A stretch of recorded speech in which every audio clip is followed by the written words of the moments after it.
Welcome student. Today I will discuss very important topics. This topics is, the name of the topics is earth movement. Getting well ना? तो as far as the, यहाँ इसको हटा दीजिए, stop कर दीजिए उसको.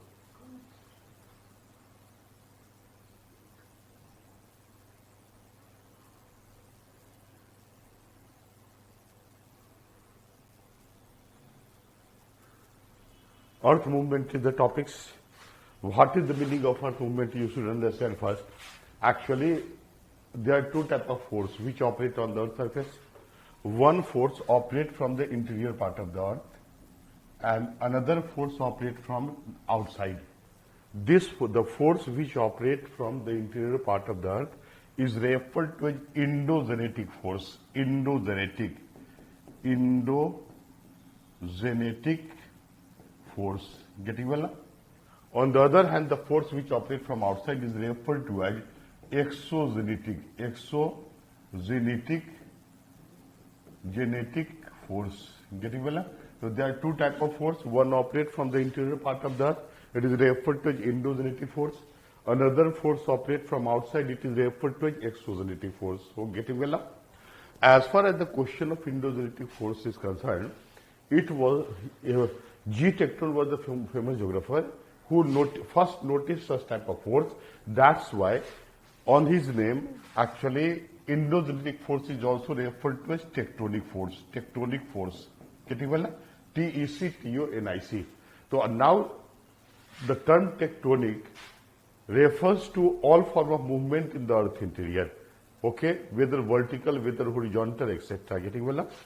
On the other hand, particularly the force which operates from outside is referred to as exogenetic force. The exogenetic force are exerted by the agent of erosion like river, like wind, like particularly glacier or like oceanic wave. These are the agent of erosion. It causes, it particularly operates from outside and this is referred to as exogenetic force. Since agent of erosion are referred to as geomorphic agent, that's why exogenetic force is also referred to as geomorphic forces. Getting well now? So we have two types of force. One operates from the interior part of the earth. Second operates from external part of the earth. The basic difference between endogenetic and exogenetic force is, suppose this is earth surface. Whenever endogenetic force will operate, whether in vertical direction or horizontal direction, it will certainly create vertical irregularity on the earth surface. Getting well now? Right? What is the impact of this force? Getting well? The impact of the force is getting well, right? It always creates vertical irregularity on the earth surface. But the endogenetic force will create vertical irregularity in the form of positive and negative landform. Getting well now? And you see, suppose this is sea level, average mean sea level. This is the level for measurement of height. This is the basis for measurement of height and depth of the any landform. Getting well, we say that height of Himalaya is at 850 meters. Under bracket AMSL is given. AMSL means average mean sea level. The level attained by the sea when average atmospheric pressure of 1013 millibar operates is referred to as average atmospheric pressure, and in this case whatever level which is attained by the sea is referred to as average mean sea level. It is clear now? So at this level H is 0 getting well. If any rock is held on the earth's surface at the sea level, then its energy will be in the form of mgh. Since H is 0, that's why it will be 0. It means if any rock is located on the sea level, is held at the sea level, it will have zero energy state. It will be in the, and this state is also referred to as ground state, and ground state is most stable state. Getting well now? But when endogenetic force operates, it causes vertical irregularity. Suppose due to endogenetic force, the rock uplift by the height of H, so it attained mgh type of energy, right? Positive energy change occurred, and if particularly it operates in downward direction, then it will brought at the depth of minus h, so its energy will be mgh. Both positive landform as well as negative landform are the indicative of unstable situation, unstable condition. Getting well now? So that's why it is said that endogenetic force always create instability on the earth surface in the form of positive landform as well as negative landform. Getting well now? And you see, as similar to our body, when any bacteria will enter, WBC become active now. So this mechanism is referred to as homeostatic mechanism or cybernetics. Okay. Similar is the role of exogenetic force. The exogenetic force at the site of positive landform conduct erosion. It is clear now? Conduct erosion, and at the site of negative landform conduct deposition, and finally the area is made plane. Getting well now? So that's why exogenetic force is referred to as a stabilizing force or force of planation. Getting well? So it means particularly you see wherever there will be positive landform, erosion will be conducted, right? At the site of negative landform, exogenetic force will conduct deposition and finally will make the surface plane. That's why exogenetic force is referred to as force of planation. What is the meaning of force of planation? Getting well now? Now see, when endogenetic force operates, the rock move, and the movement of the rock is referred to as earth movement technically. Getting well now? So actually you see, the earth movement is due to endogenetic force or due to tectonic force. Getting well? Now, as far as the question of origin of or factors responsible for endogenetic forces are concerned, several hypotheses were propounded by different geographers. Okay? The first conventional and traditional hypothesis was in the form of contraction theory. Getting well now? Contraction theory was propounded by Hall and Dana in 1847, and later it was supported by Elie de Beaumont, right, in 1852. Getting well now? This theory is considered classical theory, and this theory is based on the assumption that initially Earth was existing in the gaseous form, okay, in the gaseous form, later it converted into liquid, and finally it converted into solid form. Getting well now? So during change in the state of matter, okay, a tangentially acting contractile force operated, and this tangentially contractile force, according to contraction theory, is considered as the cause of endogenetic force. Getting well now? Again I am repeating, according to contraction theory, tangentially acting contractile force is considered responsible for endogenetic force. Okay? Second, actually you see, suppose particularly this force is effective when this force will operate, when the matter will change its state now. Now Earth attained the solid form, and now there is no further contraction. In this case, endogenetic force should not operate right now, okay, and no tectonic phenomena should be observed on the Earth's surface. Despite of this fact, we have several tectonic phenomena on the Earth's surface in the form of mountain building, in the form of rise in the height of the mountain, earthquake, volcanic eruption, etc. Getting well now? Right? So that's why this theory was discarded. Again, see, the first theory was for explaining the origin and development of the endogenetic force was particularly, you see, was contraction theory. So according to contraction theory, it is tangentially acting contractile force which is responsible for endogenetic force. Getting well now? Now see, the second concept was, the second particularly, first was according to contraction theory, right? According to contraction theory, it is tangentially acting contractile force which is responsible for endogenetic force. Getting well now? The second concept was propounded by Wegener. Okay, Wegener said that the main cause of endogenetic force is force of buoyancy, उत्प्लावन बल जिसको कहते हैं, force of buoyancy, and also differential gravitational pull. Wegener expanded continental drift theory, getting well now? Right, which was propounded by Taylor. Taylor stated that the main cause of drifting was due to the tidal force, but Wegener added two additional forces, namely force of buoyancy as well as differential gravitational pull. Okay, both operate from the interior part of the Earth. So that's why, according to Wegener, force of buoyancy as well as differential gravitational pull is the cause of endogenic force. This was the second concept or opinion when explaining the origin of the endogenic force. The third particularly concept was propounded by Daly. Okay, Daly propounded sliding continental theory of mountain building. Okay, in this theory, he said that the gravitational pull is the cause of endogenic force. This is the third opinion. Okay, again you see, fourth opinion was propounded by Joly.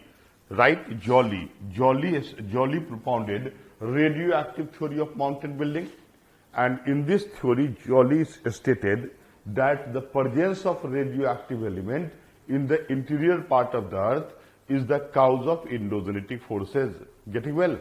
So you see, we discussed the concept of the opinion of Hall and Dana, who considered tangentially acting contextual force as the cause of endogenic force.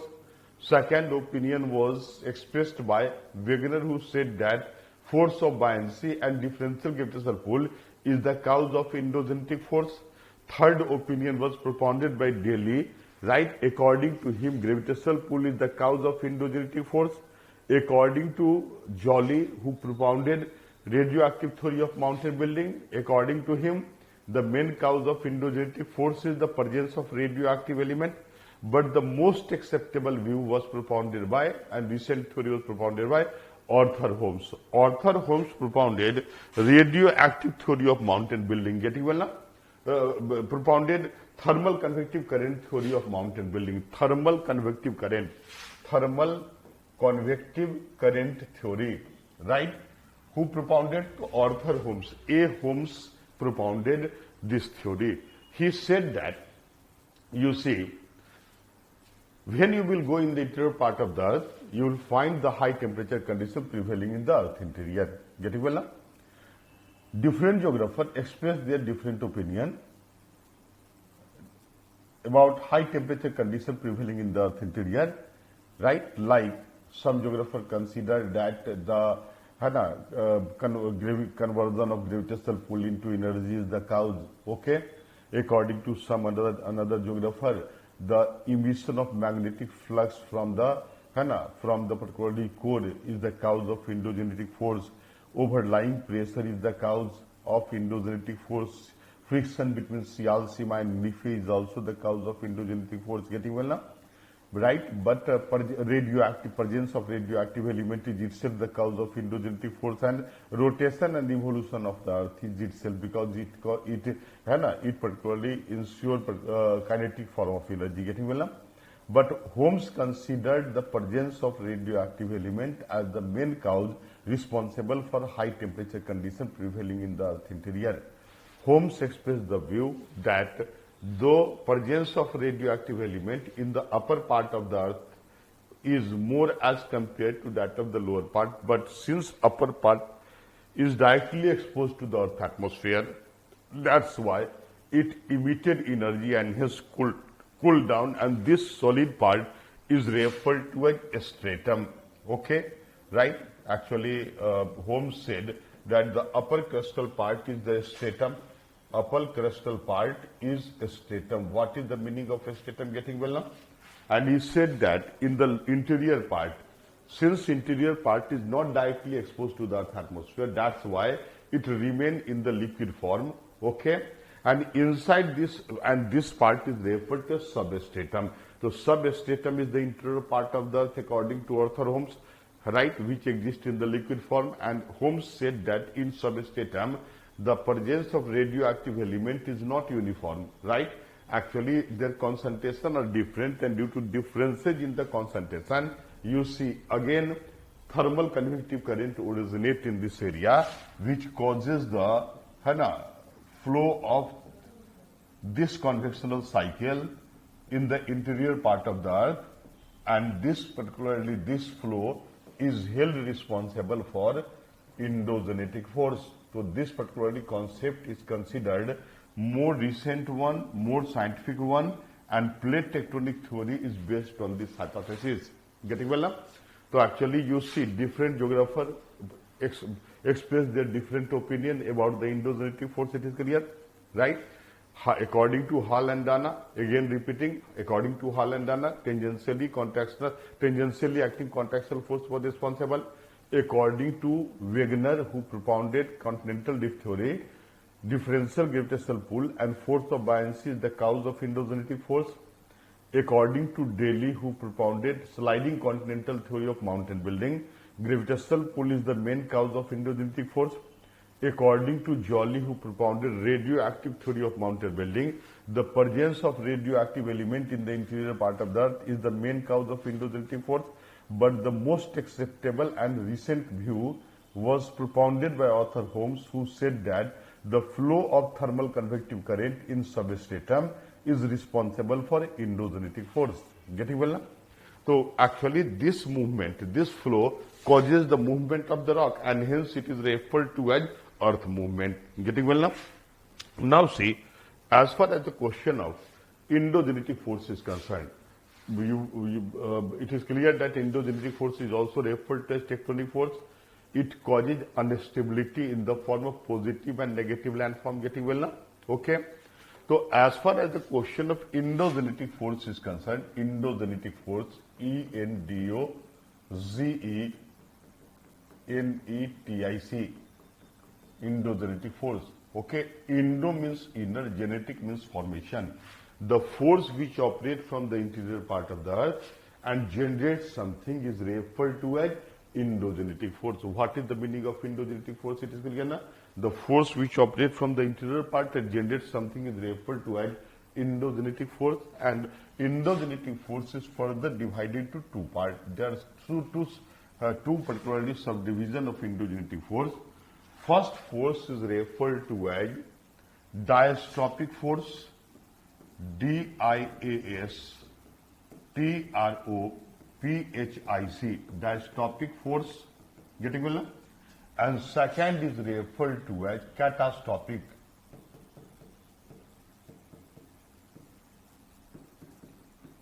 Catastrophic force. Getting well now? Actually, dias means slowly and tropic means acting. It means the force which operates in the interior part of the earth slowly is referred to as diastrophic force, and catastrophic force is suddenly acting force. Getting well? So there are two types of endogenetic force. One is diastrophic force and second is catastrophic. Diastrophic is slowly acting, catastrophic is suddenly acting. Getting well? Again you see, suppose particularly a force is operating in this way. So this is slow one and hence it is referred to as diastrophic now. But when it attains the particular climax condition, it will fall down. So this is the sudden phenomena and it will be in the form of catastrophic force. Getting well? It means diastrophic form the basis for catastrophic forces. Getting well now? Now see, there are two types of diastrophic force again. Okay? If the force operates vertically or the force acts horizontally. Getting well? The vertically acting force is referred to as epirogenetic force, E-P-I-R-O-G-E-N-E-T-I-C, epirogenetic force, and horizontally acting force is referred to as orogenetic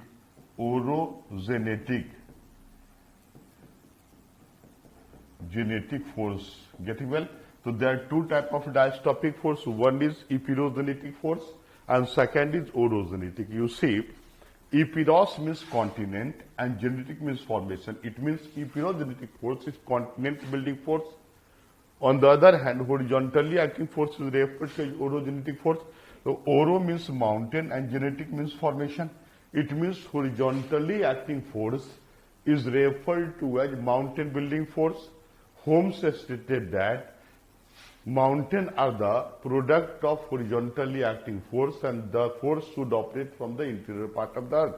That's why there should not be confusion that vertically normally it appears that this force will cause the creation of mountain, but this is not true, right? The actual fact is horizontally acting force is responsible for mountain building. Getting well now?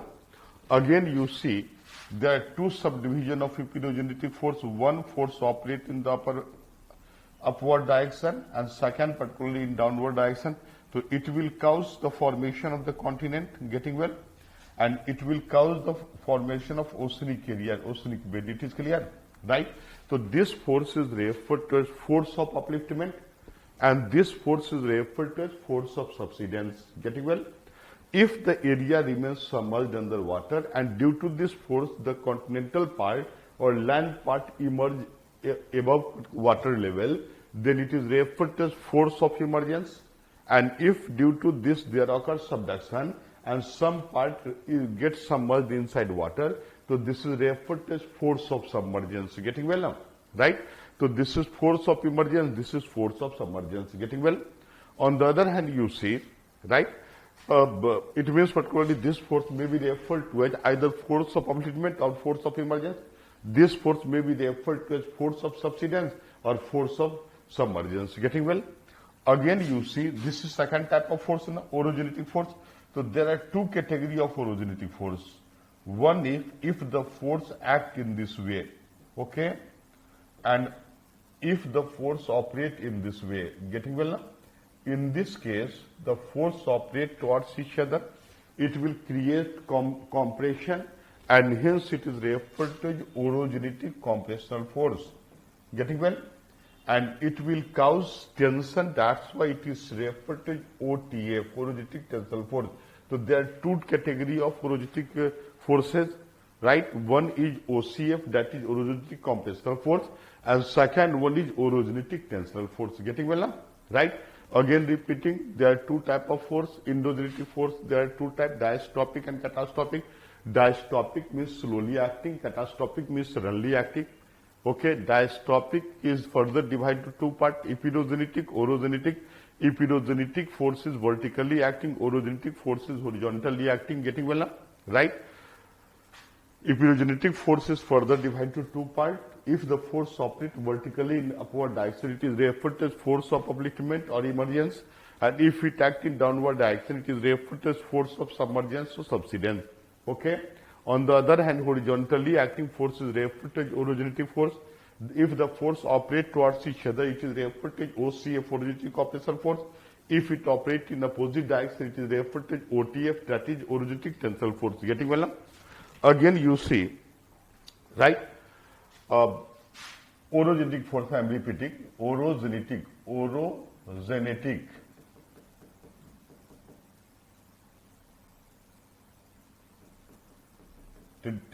Getting well?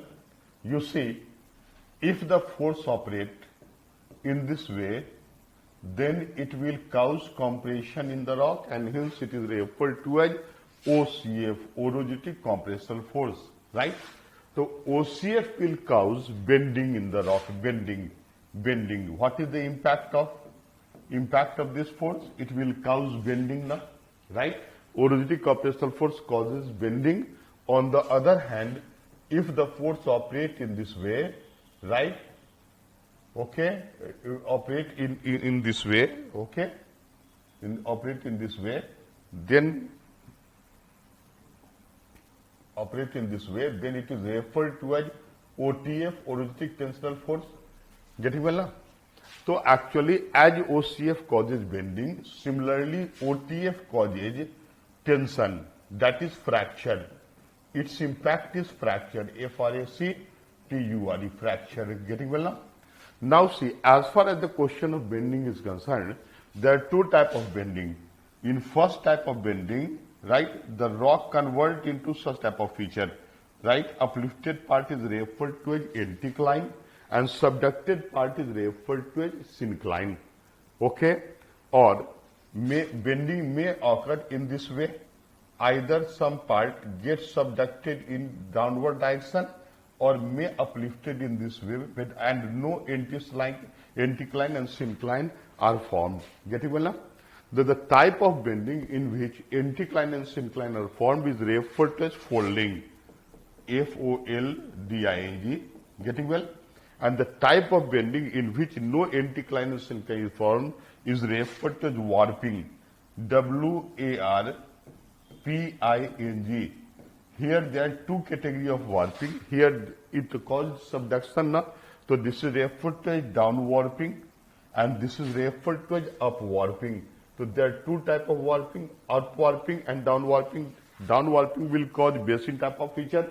Up warping will cause particularly dome shape of feature. Getting well now? So actually there are two categories of bending. One is folding and second is warping. So as a result of folding, fold mountains are created. Getting well now?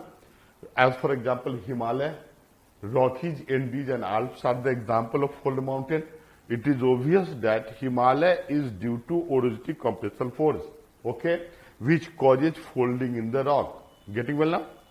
And particularly down warping will cause particularly basin type of feature and up warping will cause particularly uplifted area or you see dome shape feature. Getting well now? So what is the impact of orogenic compressive force? Getting well?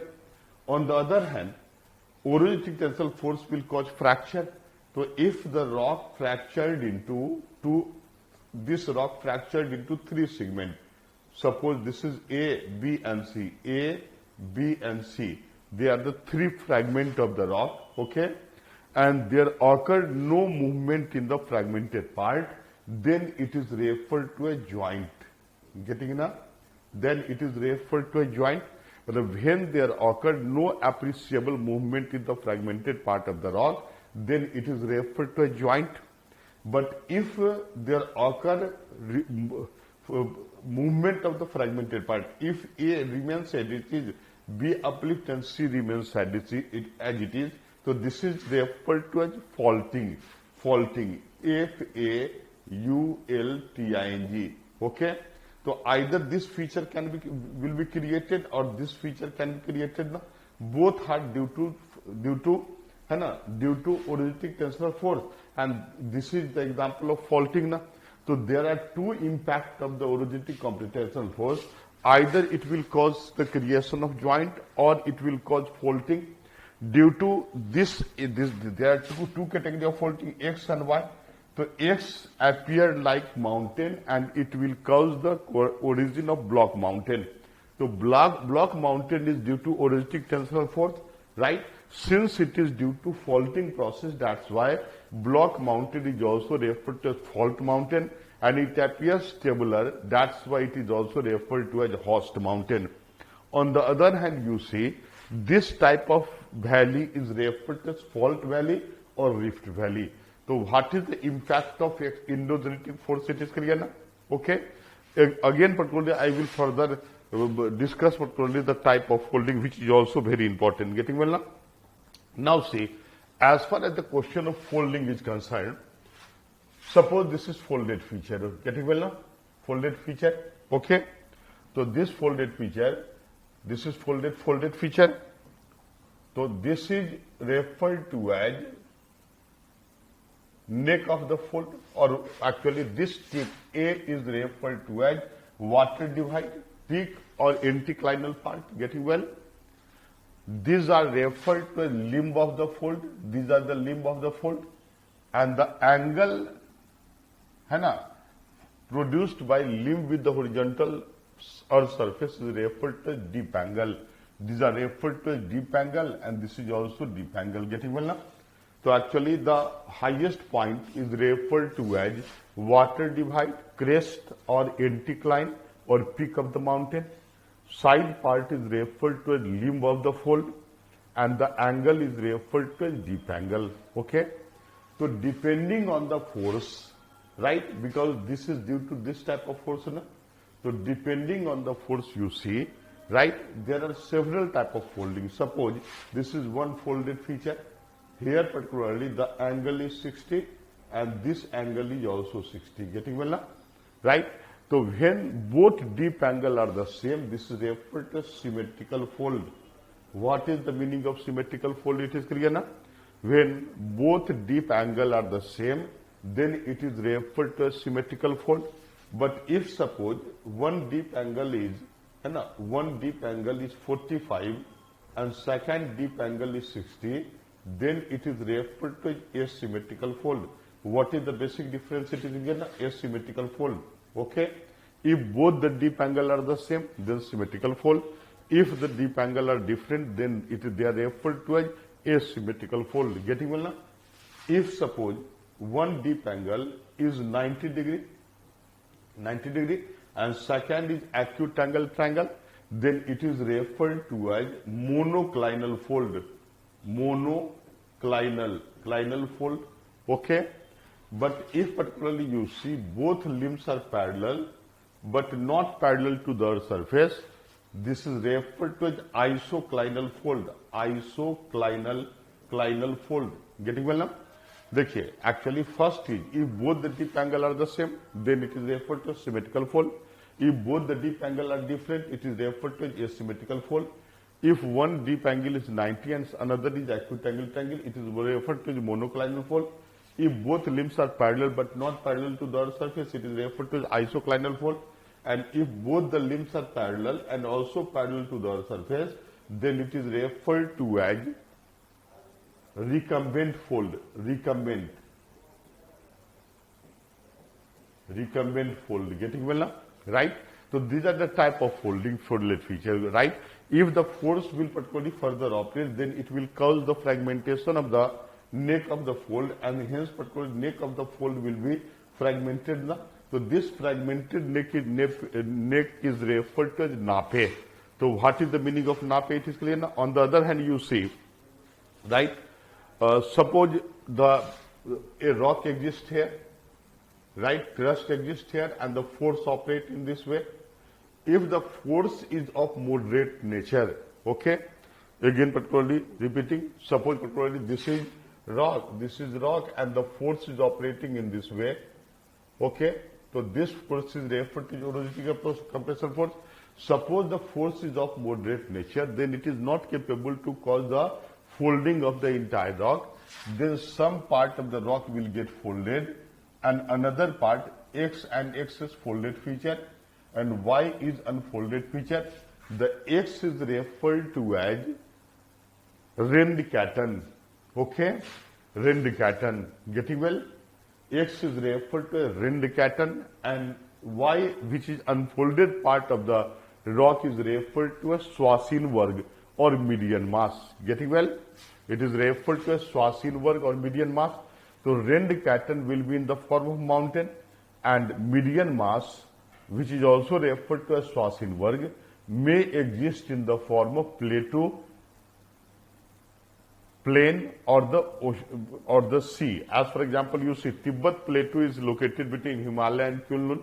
It is the example of median mass, right? Again, Hungarian plain is located between Carpathian and Dinaric Alps. So it is the example of median mass. And between Atlas and Alpine, there exists Mediterranean Sea. So Mediterranean Sea is also considered as the example of medium mass. Getting well now? But if the force is effective enough, right? If the force is effective enough, then it will cause the folding of the entire part. Okay? Entire particularly rock will be folded. And this type of feature is referred to as, NARBE.